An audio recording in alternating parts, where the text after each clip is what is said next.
പ്രിയ പ്രേക്ഷകർക്ക് ഇൻഫിനിറ്റി സ്റ്റോറീസിൻ്റെ പുതിയൊരു വീഡിയോയിലേക്ക് സ്വാഗതം. ഈ വീഡിയോയിൽ പങ്കുവെക്കുന്ന കാര്യം നിങ്ങൾ ഒന്ന് മനസ്സിൽ കുറിച്ചോളുക.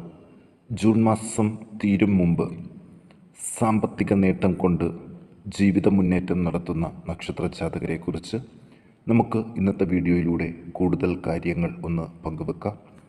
വീഡിയോയിലേക്ക് കടക്കും മുമ്പ് എൻ്റെ പ്രിയ പ്രേക്ഷകരെ, നിങ്ങൾ ഇതുവരെ എൻ്റെ ചാനൽ സബ്സ്ക്രൈബ് ചെയ്തിട്ടില്ലെങ്കിൽ ദയവായിട്ട് എൻ്റെ ചാനൽ ഒന്ന് സബ്സ്ക്രൈബ് ചെയ്യുക.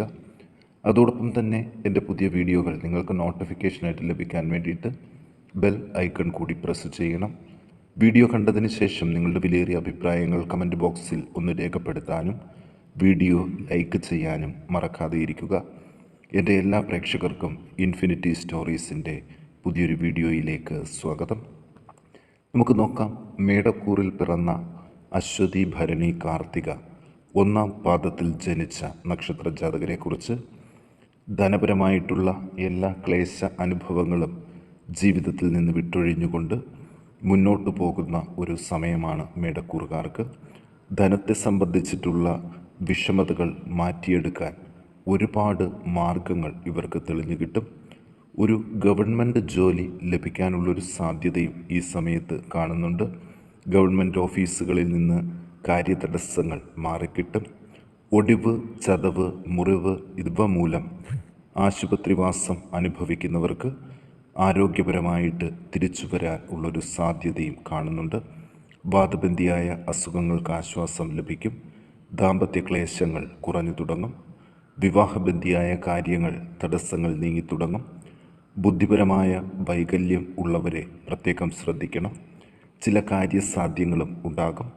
ശത്രുക്കളുടെ എണ്ണം കുറയും. സഹോദരങ്ങൾക്ക് അഭിവൃദ്ധി ഉണ്ടാകും. വിദ്യാർത്ഥികൾ തമ്മിലുള്ള കലഹങ്ങൾ മാറിവരും. തൊഴിൽ രംഗം മെച്ചപ്പെടും. പുതിയ സംരംഭം തുടങ്ങാനും നല്ല സമയമാണ്. ഈ നക്ഷത്രജാതകർ ദോഷപരിഹാരാർത്ഥം ഭദ്രകാളി ക്ഷേത്രത്തിൽ കുരുതി പുഷ്പാഞ്ജലി കഴിപ്പിച്ച് പ്രാർത്ഥിക്കാൻ ശ്രദ്ധിക്കണം. ഇനി ഇടവക്കൂറിൽ കാർത്തിക 2, 3, 4 പാദങ്ങൾ, രോഹിണി, മകയിരം എന്നീ നക്ഷത്രജാതകരെക്കുറിച്ച് നോക്കാം. തൊഴിൽ രംഗം മെച്ചപ്പെടും.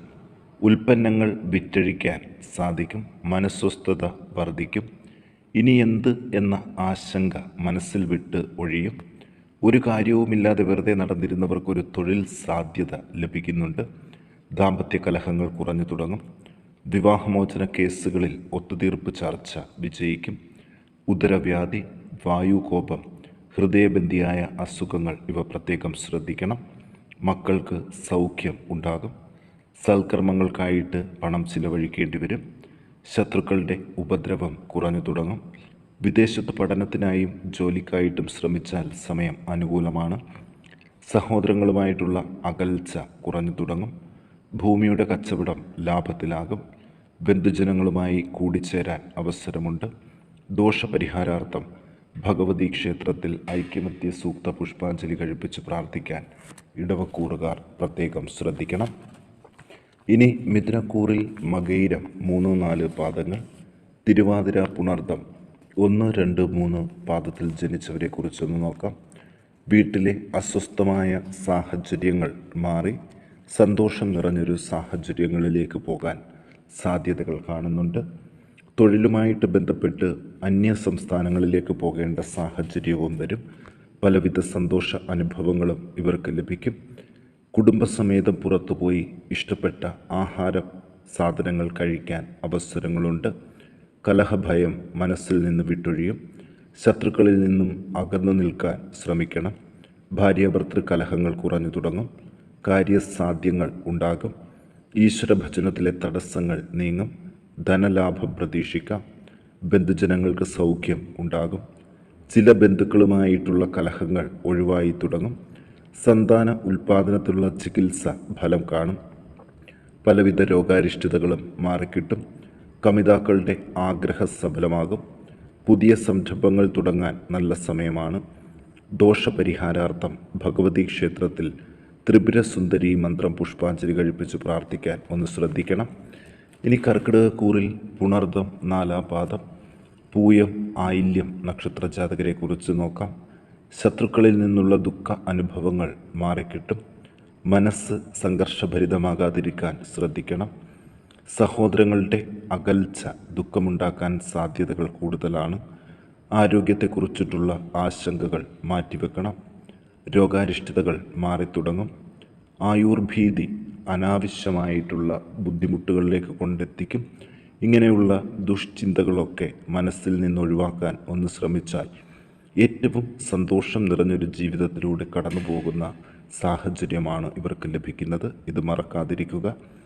കാര്യസാധ്യങ്ങളും ഭാഗ്യ അനുഭവങ്ങളും തടസ്സങ്ങൾ നീങ്ങി ചില പുതിയ പ്രതീക്ഷകൾ നൽകുന്ന സമയം കൂടിയാണ്. തൊഴിൽ രംഗത്ത് സ്ഥാനക്കയറ്റം പ്രതീക്ഷിക്കാം. ചെയ്യുന്ന കാര്യങ്ങൾ മുഴുവനാക്കാൻ യാതൊരു ബുദ്ധിമുട്ടും ഉണ്ടാകില്ല. ബന്ധുജനങ്ങളുടെ സഹായം ലഭിക്കും. സ്ഥാനമാനങ്ങൾക്കനുസരിച്ച് അധികാരം പ്രയോഗിക്കാനാകും. പുതിയ വീടിനായിട്ട് ശ്രമം തുടങ്ങിയാൽ വിജയിക്കും. ദോഷപരിഹാരാർത്ഥം ശിവങ്കൽ നിവേദ്യ സഹിതം ധാര കഴിച്ച് പ്രാർത്ഥിക്കാൻ ഒന്ന് ശ്രദ്ധിക്കുക. ഇനി ചിങ്ങക്കൂറിൽ പിറന്ന മകം, പൂരം, ഉത്രം ഒന്നാം പാദത്തിൽ ജനിച്ചവരെക്കുറിച്ച് നോക്കാം. ധനപരമായ ബുദ്ധിമുട്ടുകളെ അതിജീവിക്കും.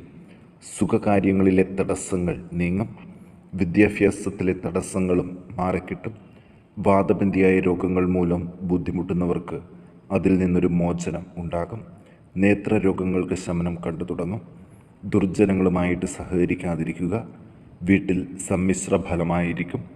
ഭാര്യയോടും ഭർത്താവിനോടും മക്കളോടുമുള്ള കലഹങ്ങൾ കൂടുതലാകാതെ സൂക്ഷിക്കണം. കടങ്ങൾ തീർക്കാൻ ഒരു ബുദ്ധിമുട്ടും ഉണ്ടാകില്ല. കാര്യസാധ്യങ്ങളും ഉണ്ടാകും. മക്കൾക്ക് സൗഖ്യം ഉണ്ടാകും. ആജ്ഞാസിദ്ധി പ്രകടമാക്കേണ്ടതായിട്ട് വരും. സ്ഥാനമാനങ്ങൾ ലഭിക്കും. ദാമ്പത്യ ക്ലേശങ്ങൾ മാറിത്തുടങ്ങും. വിവാഹ ആലോചനകളിലെ തടസ്സങ്ങൾ മാറിക്കിട്ടും. സഹായികളുമായിട്ട് ബന്ധപ്പെട്ട് അപവാദം കേൾക്കാതിരിക്കാൻ ശ്രദ്ധിക്കണം. സഹോദര ബന്ധങ്ങളിലെ വിള്ളലുകൾ മാറിക്കിട്ടും. ദോഷപരിഹാരാർത്ഥം ഗണപതി ഹോമം കഴിപ്പിച്ച് പ്രാർത്ഥിക്കാൻ ചിങ്ങക്കൂറുകാർ ഈ സമയത്ത് ശ്രദ്ധിക്കുക. ഇനി കന്നിക്കൂറിൽ ഉത്രം നക്ഷത്ര ജാതകർ 2, 3, 4 പാദങ്ങൾ, അത്തം, ചിത്തിര 1, 2 പാദത്തിൽ ജനിച്ചവരെക്കുറിച്ച് നോക്കാം. അപ്രതീക്ഷിത ധനാഗമങ്ങൾക്ക് സാധ്യതകൾ കൂടുതലാണ്. ധനത്തെ ചൊല്ലിയുള്ള കലഹങ്ങളും മാറിത്തുടങ്ങും. കാര്യസാധ്യങ്ങളും രോഗശാന്തിയും പ്രതീക്ഷിക്കാം. അലങ്കാര സാധനങ്ങൾ വാങ്ങാൻ അവസരം ലഭിക്കും. വലിയ ദുഃഖ അനുഭവങ്ങൾ വിട്ടൊഴിയും. ആദിവ്യാധികൾ കുറഞ്ഞു തുടങ്ങും.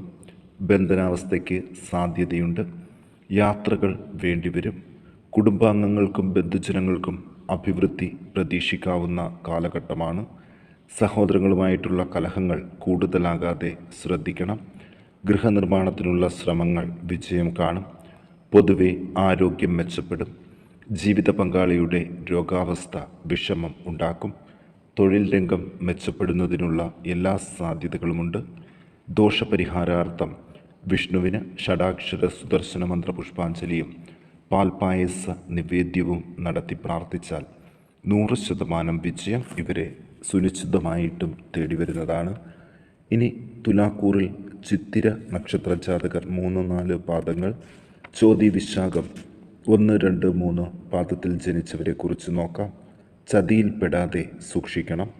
വാക്കുദോഷം മൂലം ശത്രുക്കളുടെ എണ്ണം വർദ്ധിക്കാൻ സാധ്യതയുണ്ട്. ഉദരരോഗം, കാൽപാദങ്ങളിൽ ഒടിവ്, ചതവ് ഇവ ശ്രദ്ധിക്കണം. ഗവൺമെൻറ്റുമായിട്ടുള്ള ഏർപ്പാടുകളിൽ വിജയം വരും. മനോവിചാരം കുറഞ്ഞു തുടങ്ങും. പോലീസ് കേസുകളിൽ അകപ്പെടാതെ സൂക്ഷിക്കണം. ബുദ്ധിസാമർഥ്യം പല കാര്യങ്ങളിലും തുണയാകും. പലവിധ ധനാഗമങ്ങൾ ഉണ്ടാകും. നല്ല ഉറക്കം ലഭിക്കും. മക്കൾ അടുത്തില്ലാത്തതിൻ്റെ വിഷമം കുറഞ്ഞു തുടങ്ങും.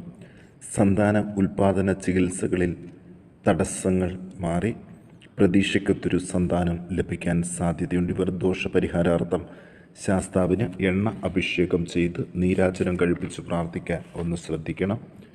ഇനി മകരക്കൂറിൽ ഉത്രാടം, തിരുവോണം, അവിട്ടം നക്ഷത്ര ജാതകരെക്കുറിച്ച് നോക്കാം. വിദ്യാർത്ഥികൾ വിദ്യാഭ്യാസപരമായി ഏറ്റവും ഉയരങ്ങൾ കീഴടക്കുന്ന സമയം. ഭാഗ്യ അനുഭവങ്ങൾക്കുള്ള തടസ്സങ്ങൾ നീങ്ങിത്തുടങ്ങും. പുതിയ വീടെന്ന സ്വപ്നം സഫലമാകും. തൊഴിൽ രംഗം മെച്ചപ്പെടും. പുതിയ സംരംഭങ്ങൾ തുടങ്ങാൻ നല്ല സമയമാണ്. ശരീരത്തിൻ്റെ ക്ഷീണം, വിളർച്ച എന്നിവ മാറിത്തുടങ്ങും. പണത്തെ സംബന്ധിച്ചിട്ടുള്ള കലഹങ്ങൾ മാറും. ബന്ധുജനങ്ങൾക്ക് സന്തോഷ അനുഭവങ്ങൾ ലഭിക്കും. ശത്രുപീഡകളിൽ നിന്ന് മുക്തിയും നേടും. ഇവർ ദോഷപരിഹാരാർത്ഥം ശിവന് ക്ഷീരധാര നടത്തി പ്രാർത്ഥിക്കാൻ ഒന്ന് ശ്രദ്ധിക്കുക.